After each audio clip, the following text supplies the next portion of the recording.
Always appreciate this experience of our community showing up together, but online, right? It's not the same as hearing people breathing next to you or walking in the room and the shuffling of all of us squeezing into our city center here in Minneapolis. But nonetheless, it's really beautiful that we can gather in this way. So take a moment if you haven't already and just get that sense that we are gathering as a community. And I always encourage people, even if only for a minute or two, to have your video on. It's totally fine not to keep your video on, but just to make sure that folks know you're a human being and that you're here in community. And then for any number of reasons, it can make sense for folks to keep the video off. It's really up to you. Um, yeah, and let's then settle into our sitting postures. We'll meditate together for about 35 minutes.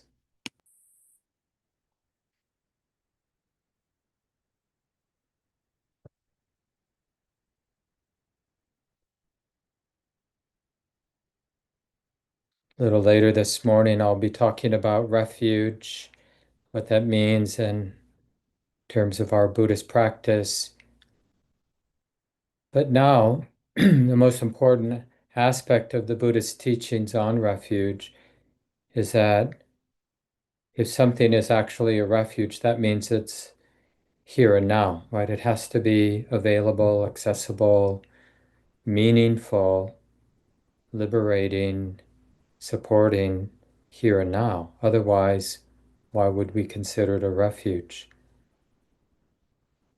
So that's a really beautiful way to begin a meditation period, is just to almost like we're willing to grow roots into our experience as a human being right now. A human being with a sensitive heart, a heart that feels, a mind that thinks, a body that senses sound and senses sight, senses smells and tastes, and senses touches, physical sensation. It's quite a bit of exposure that just naturally comes with the territory of being a human being.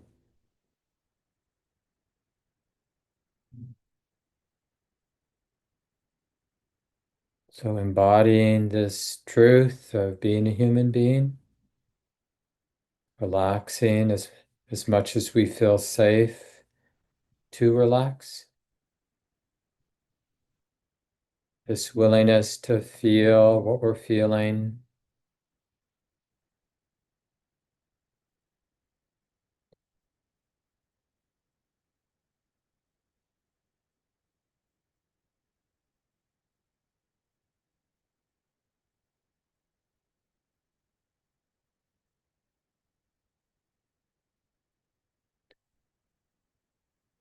And we're, in a very real sense, we're not trying to do something or get somewhere or fix something.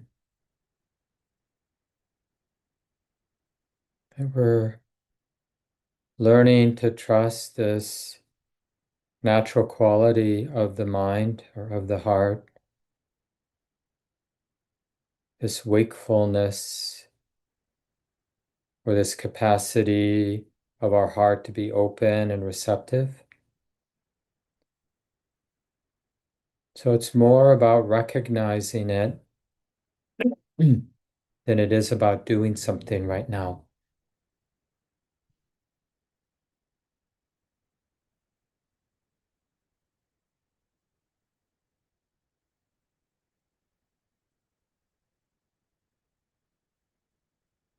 Almost as if we're resting back or trusting the receptive quality, capacity of our heart,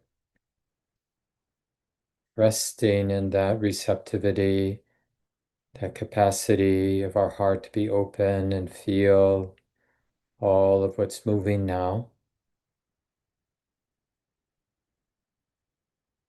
Takes a lot of trust to let everything that's moving move.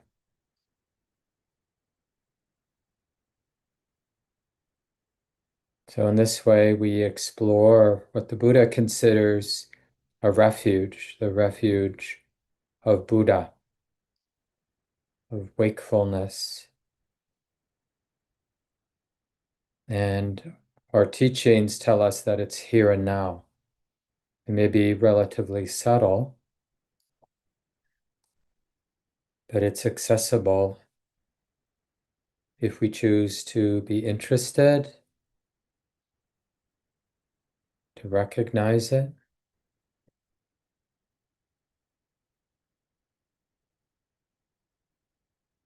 Sometimes you hear teachers say something like resting in awareness.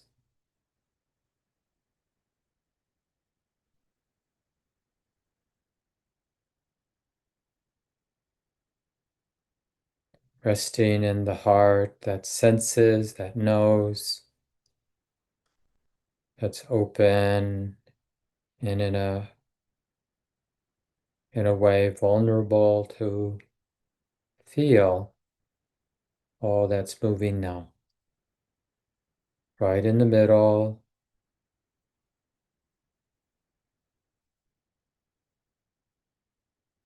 So in a somewhat paradoxical way, we're learning, sensing that there's real safety in the not running away from the moment, from what's moving here.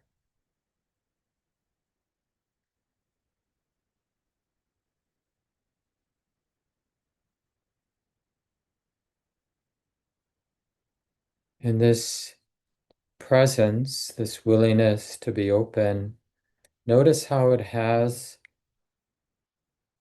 the trustworthy qualities of love or kindness, tenderness. We don't have to generate or try to be loving. It's right here in the experience of being open and receptive, including what the body feels like, what's moving as sensation,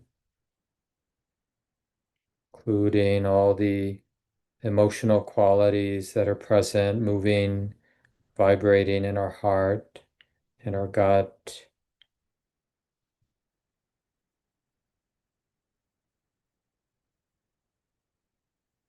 Just maybe it all belongs now. Doesn't mean it's pleasant when we understand that it belongs. It just means there's some wisdom that understands that given all that's moving, this moment can't be different than it is, can't be other than what it is. And what really makes sense is acknowledging that the heart, the sensitive heart, is right in the middle. It's already right in the middle. The sensitive heart is already sensing everything that it's sensing.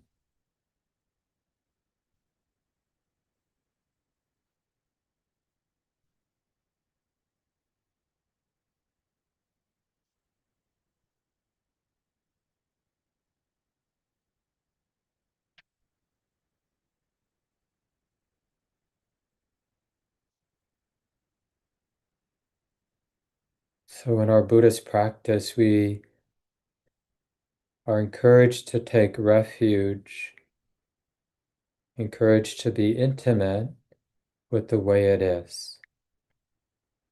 So that means our practice is the practice of recognizing, acknowledging this capacity to be open and receptive with the way it is here, now, in the body, around and in us. Nothing, perhaps nothing needing to be excluded, not needing to throw anything out of our heart or bury or deny anything that's moving now.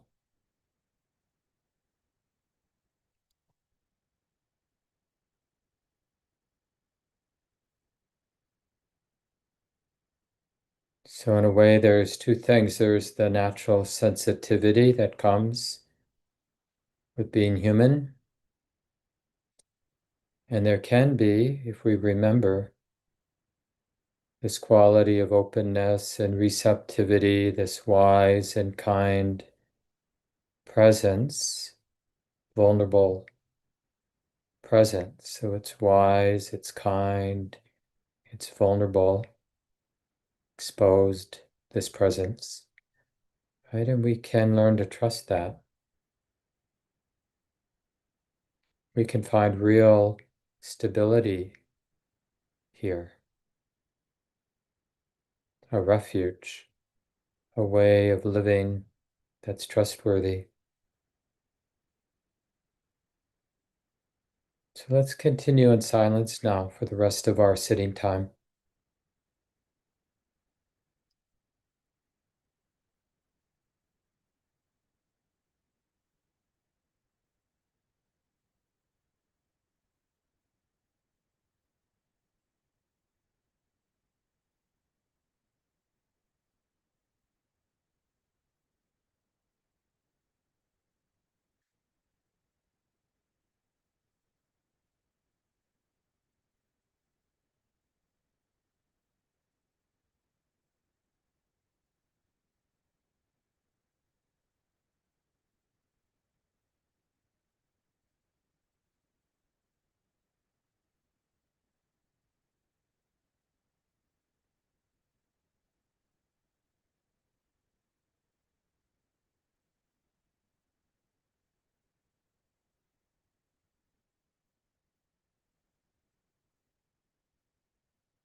It may seem like our practice is passive, but there is this particular aspect that's quite active. We're actively interested in being open, and that willingness to open, to be receptive, it really is moment by moment by moment by moment. So this is the active part of our practice that has this strong receptive quality, but the heart is actively interested in opening, in receiving, being curious, not to figure things out, but being curious about how alive whatever it is that's moving now, as thought, as emotion, as sensation and sound and sight, all these different currents of what's moving in this open It's not terrible. It's just sensitivity. kind of like, well, it's bittersweet.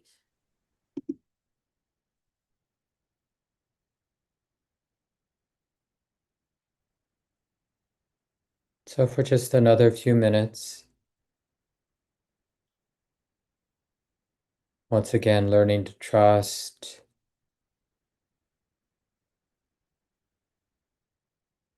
learning that we can feel safe in this openness itself.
And again, sensing directly that our practice is less about me doing something or fixing something or getting somewhere.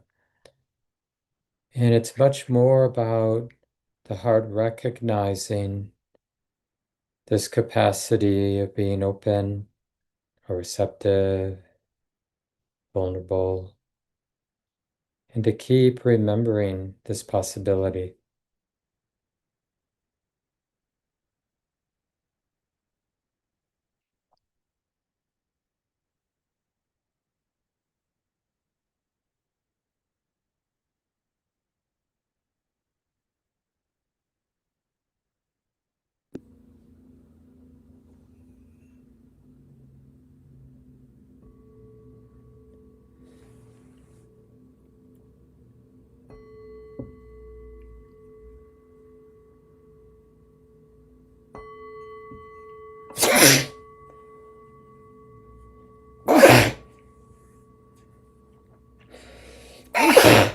Excuse me.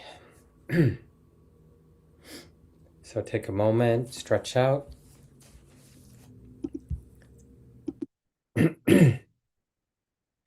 Just the posture as you need to.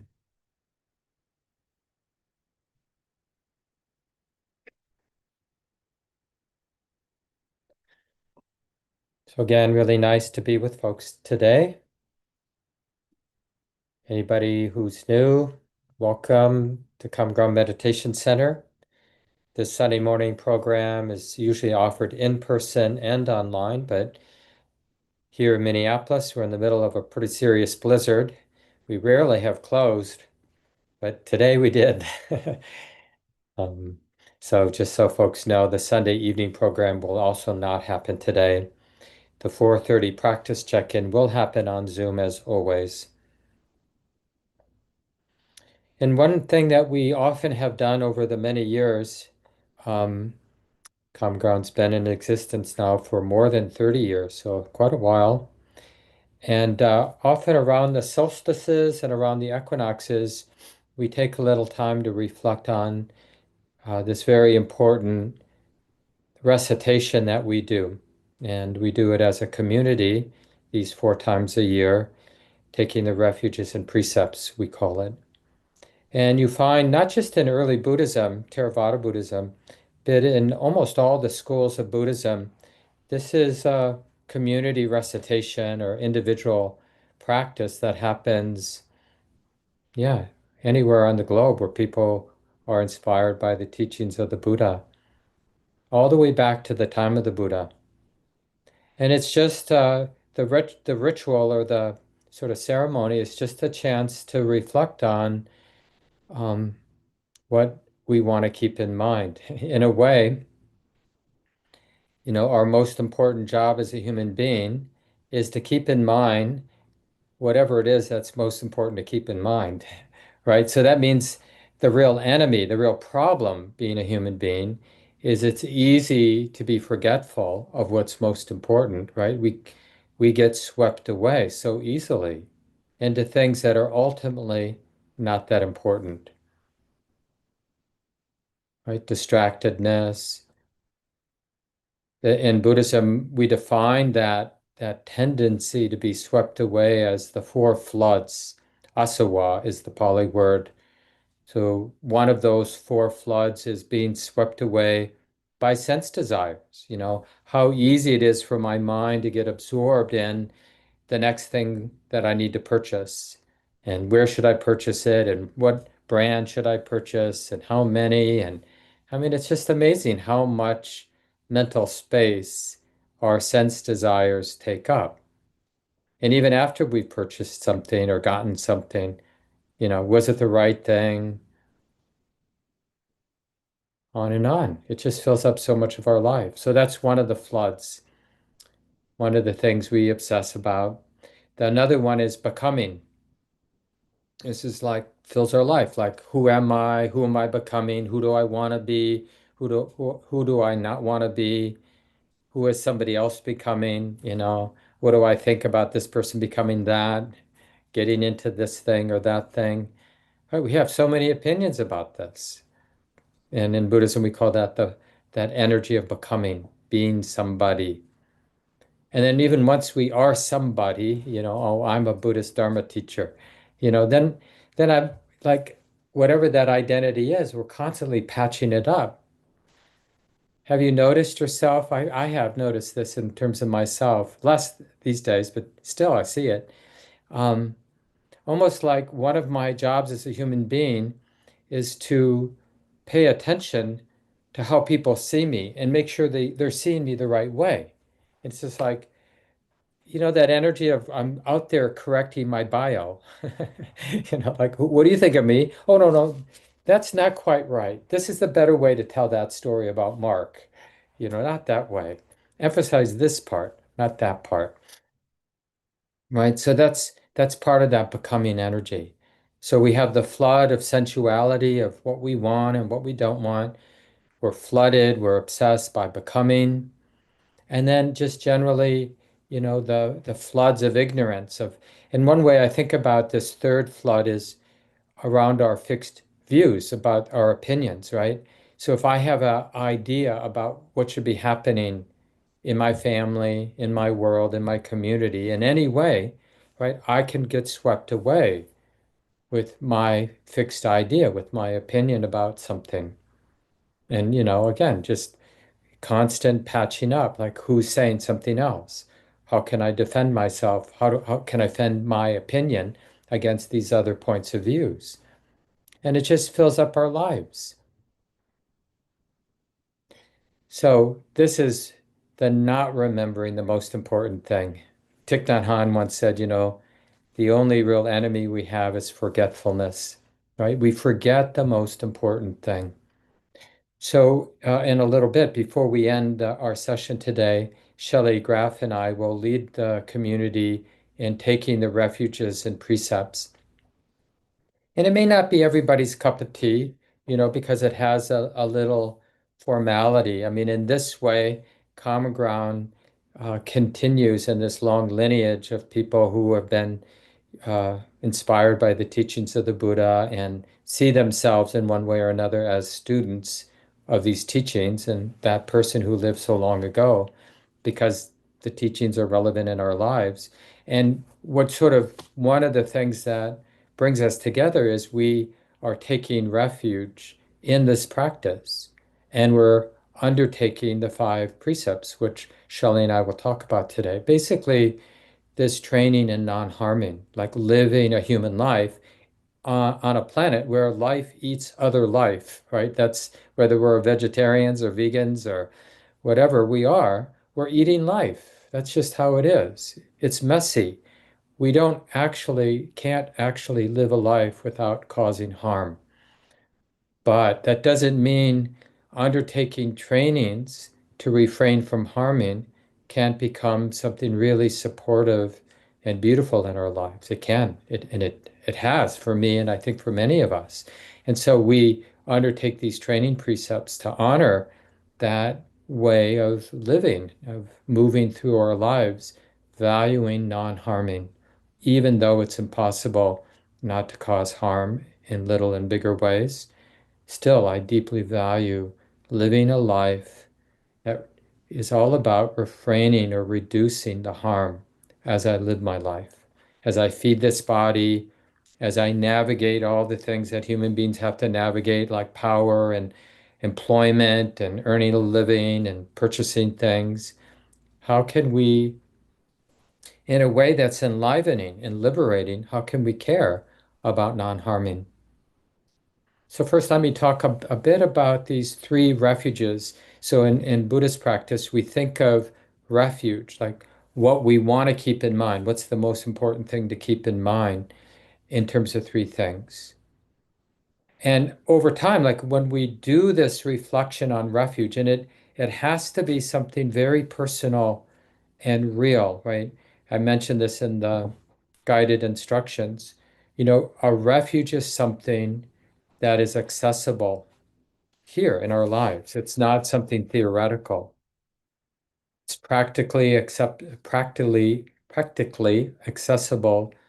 It's real, not pretend, and it's liberating, right? It speaks to what our heart really wants. And we may use different words, right? When we try to connect with this heart really wants, but it's probably going to have something to do with the release of suffering or the release of stress.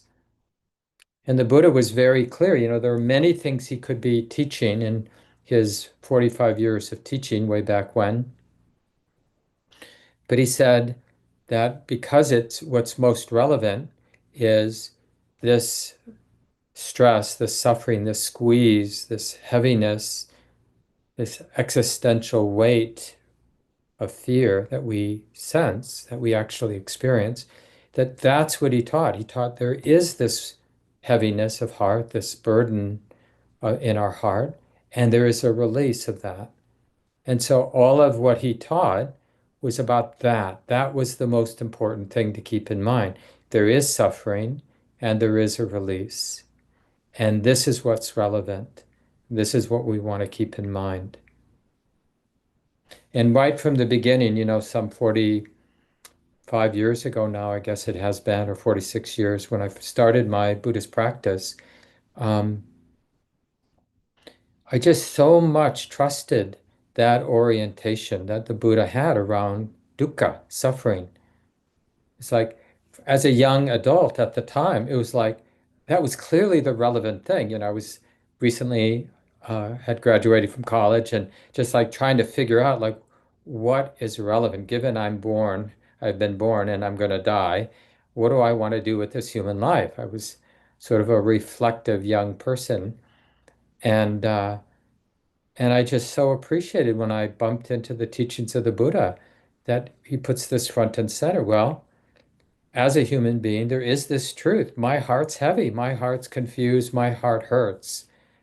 And that's not irrelevant, it's relevant, And so as I navigate, make my choices, navigate my life, I want to keep that because it's relevant to me. And it's so easy, when what we so much of our life that's about distraction is because we don't know what to do with the squeeze, the heaviness we experience, the uncertainty, the fear, the vulnerability, insecurity. So we choose, I mean, mostly unconsciously, a life of distraction and denial because we don't have a better option, right? So, well, at least I'll just try to keep myself busy with things that are ultimately not that important so that I don't have to be faced with that existential crisis of realizing, oh, my heart hurts, right? There's a lot of insecurity here and it hurts. I don't like it, but I don't know what to do with it. So I'm gonna choose this path of being obsessed about, you know, kitchen gadgets or, whatever we get obsessed about and fill our lives with, instead of, okay, I'm gonna make this front and center. So in Buddhism, we talk about it in three ways. We have the refuge in Buddha, and you might bring to mind this person who lived 2,600 years ago, but that's not the refuge. The fact that somebody was really wise 2,600 years ago doesn't, for me at least, remove the existential weight, pain in my heart, right? But but I can use that person like, oh well, he was a human being. He experienced freedom from this existential weight. Oh, well, that means maybe it's possible for me too. And really, the Buddha, the name, the word Buddha means awake. So just do this little reflection with me now, like we did during the guided sit. You know, is there like that word, being awake, being open, like does that point to something? That concept, Buddha, that's what Buddha means. It just means the one who's awake, right? So, or awakenedness, right? Wakefulness. So that's what that word points to. So is that a refuge? Might that be a refuge for me? This capacity, it's an inherent capacity, right?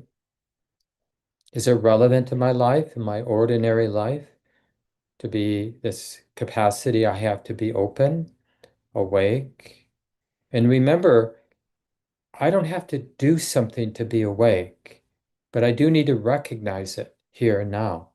That's the hard part. We have to develop the habit of recognizing Buddha. That's why we, as a community, we take refuge, right? So that like we make it special. We consciously are making Buddha, wakefulness, special. So we're more likely to remember that it's, the issue at hand. It's relevant. And what moment in your day today would wakefulness, openness not be relevant?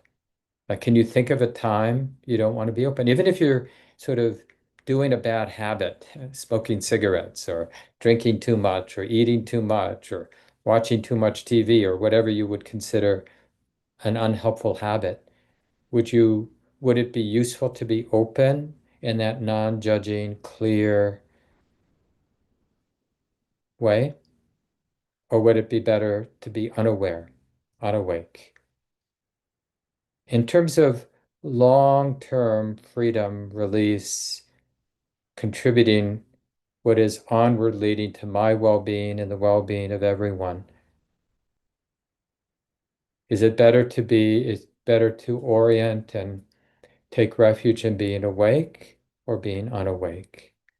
I mean, clearly, it doesn't take much analysis to realize that so much of the unnecessary suffering in our world is due to people being unawake, unaware, unsensitive, not able to comprehend cause and effect, right? And then we get a world like the world we live in.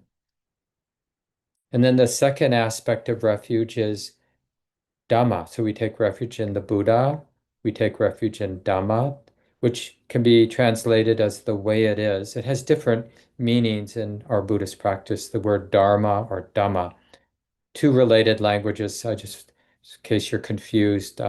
Sanskrit, the word is Dharma, and Pali, another ancient Indian language spoken around the time of the Buddha. It's similar, but it's Dhamma. So you'll hear a lot of people like myself who teach in the early Buddhist tradition, Theravada Buddhism, will use Dhamma because the teachings of the Buddha are recorded in Pali language.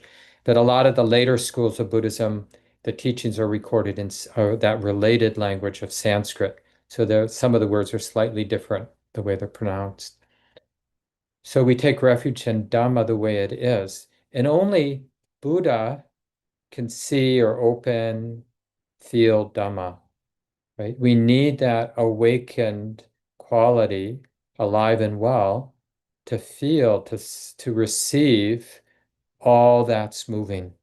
So it's really understanding the nature of the mind, the thinking mind, the feeling mind, and the nature of experience, how things come and go, the lawfulness of all that's moving. Ajahn Chah, this great teacher in our lineage from the last, he died in early 1990s. But anyway, he had this really useful teaching of still and flowing water. He would ask his students, have you ever seen still flowing water? And they'd be confused. No, I know still water and I know flowing water, but I don't know still flowing water.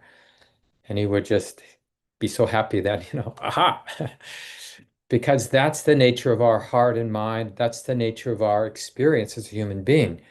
There's something still and there's something moving. And this, I think, helps us understand the refuge. Buddha has a sense of stillness, that open, the quality of space, the space of the knowing mind, has the quality of being unchanging, unconditioned. And then there's the movement of conditions, of circumstance, of sound, of sight, of sensation, of thought, of emotion. Everything we're sensitive to has that nature of moving. In Buddhism, we call that anicca, impermanence, change, the insubstantial. Things are insubstantial precisely because they're in motion. And when something's in motion, it's not really a thing, it's a movement, right? A flow, a wave. All things are that way. Everything we touch and see and think and feel is a changing thing, it's motion. So Buddha knows Dhamma, being awake to all the activities of the body and mind, internally, externally. That's called being a wise human being, being awake to the way it is. And that sets up the third refuge, which is Sangha, which is our capacity to live out of that place, to engage our lives in a very ordinary, practical way, but from the intimacy of being awake to the way it is. So we could call that enlightened activity. In Tibetan Buddhism, they talk about unstoppable compassionate action because our activity, how I'm interacting, how I'm giving a Dharma talk, like in this place, or how you're hearing a Dharma talk, it can be this unstoppable compassionate action. Whenever our heart is radically open, being Buddha, with Dhamma, the way it is, what we're feeling, what we're hearing, what we're thinking about, what we're hearing. And then our way of being our way of engaging is called Sangha. We superficially use Sangha to refer to spiritual community, but it really means awakened activity or awakened engagement or engaging the moment from this place of being intimate.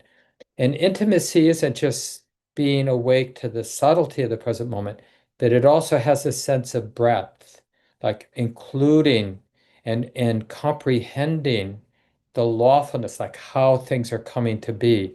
So it's like not, we're also aware of how the past is showing up in the present, like how we're part of whatever it is that's unfolding.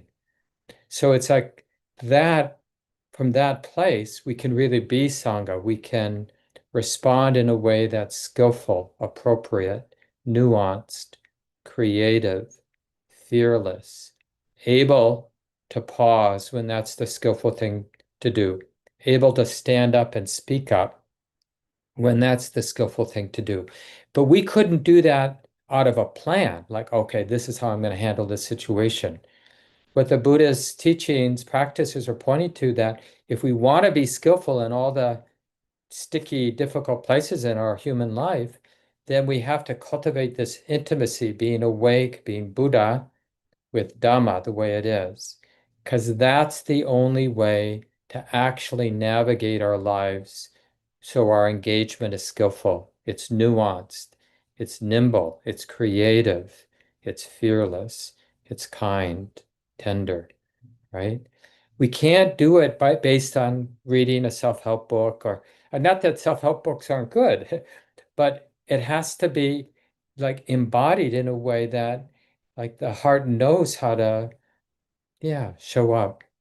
So these are the three refuge. I'll lead us in the three refuges, and then Shelley will lead us in reciting the five training precepts all around non-harming, as I mentioned before. And Shelley will review them briefly before we chant them together. But let's do this. And in the East, there's a lot of bowing. Some of you have traveled and just know they use this gesture a lot. I used it as a Catholic growing up, so it's not just only in the East.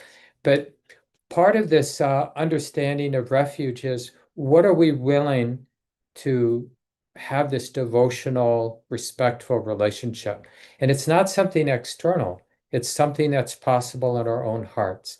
So if you want to use this gesture when we do the refuges and precepts, feel free to do it. Don't feel like you have to. It's called Anjali, and it's just a sign of respect, like, oh yeah, this matters to me. So if you want to do that, you can. And we'll begin the refuges by chanting a homage to our teacher, the Buddha. And we'll do that 3 times. And I'll put the chant in it's listed in the document that I've put into the chat already, but I'll just put the document in. Here we go. 1 second.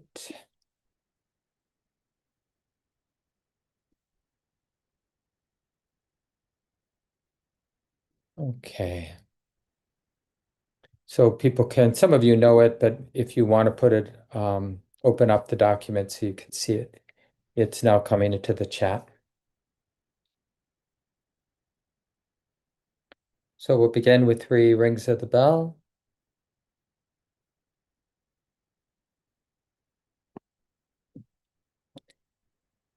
So join in with me if you'd like. Namo tassa bhagavato arahato samma sambuddhassa. Namo tassa bhagavato arahato samma sambuddhassa.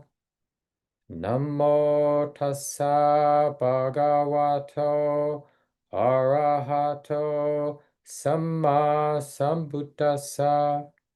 So that was the homage to the Buddha. And now we take refuge in the Buddha, the Dhamma, the Sangha 3 times. So join in if you'd like. Buddhang saranang gacchami. Dhammang saranang gacchami. Sanghang saranang gacchami. Dutiyampi Buddhang Saranang Gacchami. Dutiyampi Dhammang Saranang Gacchami. Dutiyampi Sanghang Saranang Gacchami. Tatiyampi Buddhang Saranang Gacchami. Tatiyampi Dhammang Saranang Gacchami. Tatiyampi Sanghang Saranang Gacchami. So I'll pass it on to Shelley now. She'll introduce, maybe say a little bit more about the precepts and then lead that part of the recitation. Thanks, Mark. Good morning, everyone. Like Mark was saying, the precepts are such a nice frame for our life. And some of us take them every day, remember them every day, maybe formally recite them every day. And that doesn't have to be your thing, but it is always a beautiful thing to reflect on these skillful ways of living, even if they're completely impossible to keep in every way. Like we can remember that, but still to have this attitude of non-harming with us in these 5 very specific ways always contributes to something good. And we can remember that, and not just good for ourselves, but good for each other. And so I like to think of the precepts as a way of us, for us to become trustworthy to each other. Right?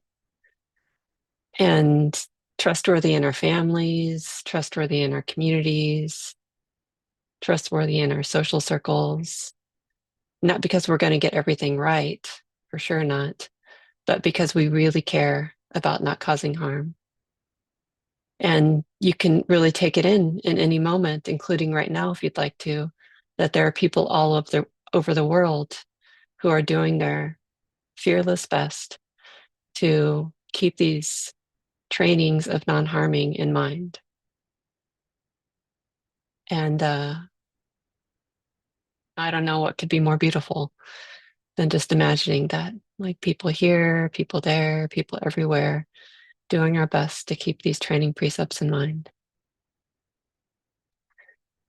And so there are 5 training precepts for people like us, lay people. And the first one is to undertake the training to refrain from harming living beings. The second one is a training to not take what is not given, so to not steal. And then the third one is to understand that we're sexual beings and to not cause harm through sexual misconduct. And then the fourth one is to refrain from false or harmful speech. So to take care, to know that what we say really does matter. And then the fifth one is to refrain from the misuse of intoxicants. So in this one, where medicine is not included in an intoxicant. Of course, we need medicines to keep our bodies and minds healthy. But we want to tend to the mind that's just grabbing for anything to soothe this feeling in our hearts of discontent, right? And that could be almost anything. So media could be way more than just drugs and alcohol. And so we want to keep an open mind about how our own particular mind grabs for something to soothe us. Instead, the first noble truth is that we learn from that by turning towards it. All right. So we'll chant these together. So we'll chant these in Pali. And then after we chant one of them in Pali, then I'll read the Thich Nhat Hanh's comments. Good? Okay. Panatipata, Veramani, Sikapadam, Samadhyami. I undertake the training to refrain from harming living beings. Aware of the suffering caused by the destruction of life, I am committed to cultivating compassion and learning ways to protect the lives of all beings. I am determined not to kill, not to let others kill, and not to condone any act of killing in the world, in my thinking, and in my way of life. This is the first of the 5 mindfulness trainings. I vow to study and practice it.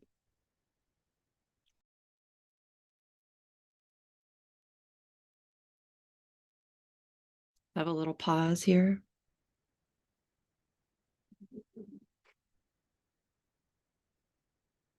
And then the second.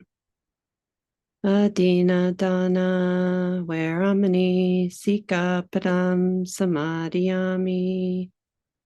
I undertake the training to refrain from taking that which is not given.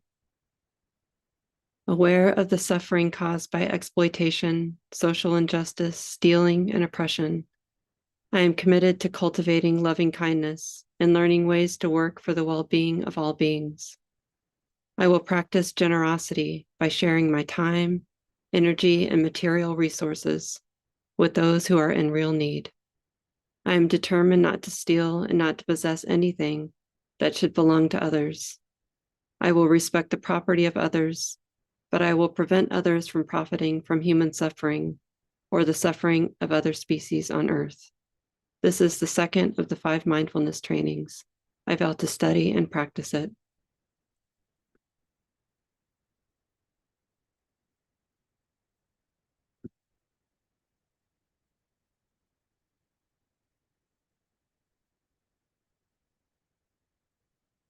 And the third, Kame Sumi Chachara, Veramani Sikapadam Samadhyami.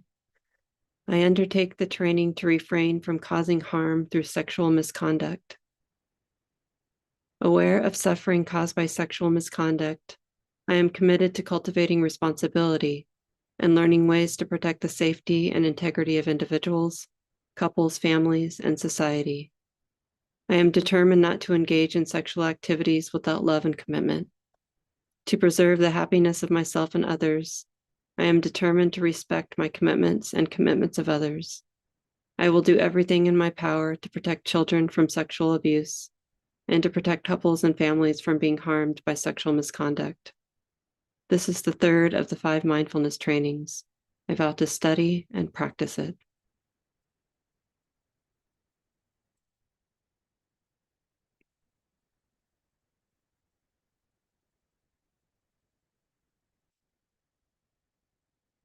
And the fourth, Musawada Veramani Sikapadam Samadhyami.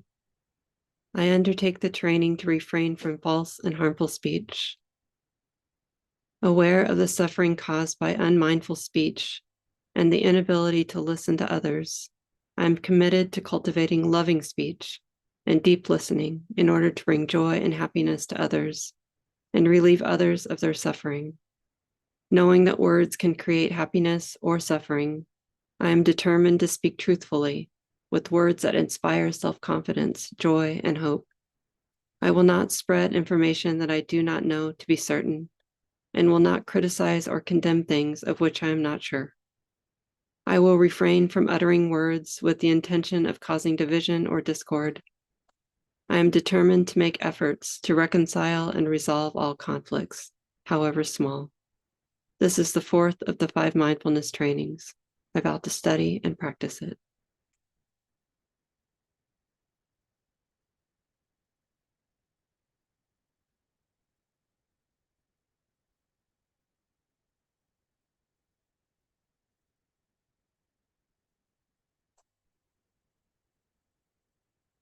And the 5th training precept.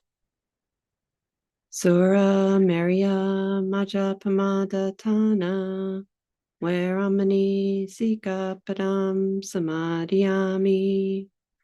I undertake the training to refrain from the misuse of intoxicants. Aware of the suffering caused by unmindful consumption, I am committed to the cultivation of good health, both physical and mental, for myself, my family, and my society, by practicing mindful eating, drinking, and consuming. I will ingest only items that preserve peace, well-being, and joy in my body, in my consciousness, and in the collective body and consciousness of my family and society. I am determined not to misuse alcohol or any other intoxicant, or to ingest foods or other items that undermine spiritual growth, such as unwholesome TV programs, magazines, books, films, and conversations. I am aware that to damage my body or my consciousness with such poisons is to harm all beings. I understand that a proper diet is crucial for self-transformation and for the transformation of society. This is the 5th of the 5 mindfulness trainings. I vow to study and practice it.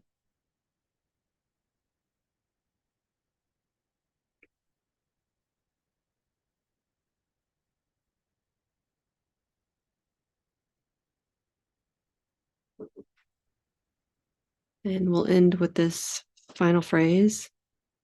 I'll chant it, or we can chant it together and then say it in English. Idame silam magapalanyanasa pachayo hotu. May my conduct lead to attainment of the deepest fruits of liberation.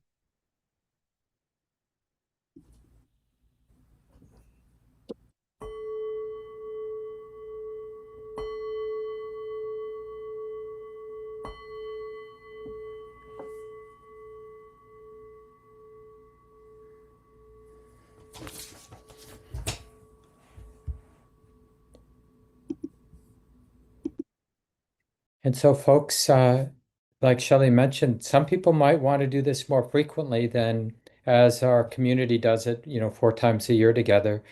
And those of you who've been on Buddhist retreats, like some of the retreats that Shelley and I and other common ground teachers lead at our retreat center, we often do the refuges and precepts at the beginning of retreats. It's kind of part of the opening ceremony of a retreat.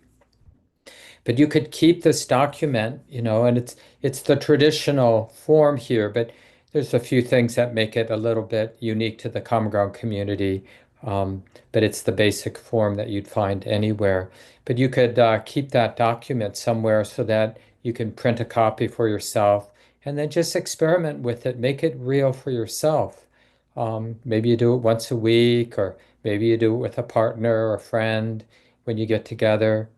Um, but it is part of our tradition to find a way to reflect on your refuge, like what your heart trusts, deeply trusts, what you feel you want to keep in mind, and to have some relationship to this way of being in the world around non-harming. Like really, there's this practice of non-harming may seem incidental, but it is the expression of awakening. Just like greed, hatred, and delusion would not be the expression of awakening. It would be the expression of a heart that's ignorant, unaware. So a couple of things coming up. Shelley is going to be leading the day-long retreat at the end of the month on Saturday, the 28th. We usually have the day-long retreat at the last Saturday of the month. That's both in person and on Zoom. I'll lead the half-day retreat on the 4th of April, Saturday afternoon. And then on the 11th, Stacy McClendon and Gabe Keller Flores and myself will be leading a workshop Saturday afternoon, the 11th of April, on wise speech in divisive times. So a little bit related to that 4th precept that Shelley just led us in around speech that is not a cause for harm. And especially in difficult conversations or in a divisive context, what does wise speech look like? It certainly doesn't always mean being quiet, obviously, right? Sometimes we really do need to speak up. But what can that look like to speak the truth without the intention to cause harm? That doesn't mean that people don't get hurt, you know, don't like our words, but we're not trying to cause harm. We're trying to heal and set good in motion. So anyway, we'll look at that together on Saturday afternoon, the 11th. So join in for that. That will be both in person and online. Anything else, Shelley, that coming up that I'm forgetting? Okay. So Lucy's here, and Lucy will help organize small groups. So if you want to take 15 minutes and meet some of the Common Ground community and have a sweet conversation where each person gets a chance to speak, and then about 5 or so minutes for a group discussion, and that will end at 12 noon Central Time. So I'll pass it on to you, Lucy. Thank you so much for being our ongoing volunteer to help organize these community groups for the online community. So I'll make Lucy the chair, and I'll say goodbye to everybody else. Bye, everyone. Thank you, Shelley. Thank you, Mark. Have a good week, Thank everybody. you. Bye-bye. Thank you.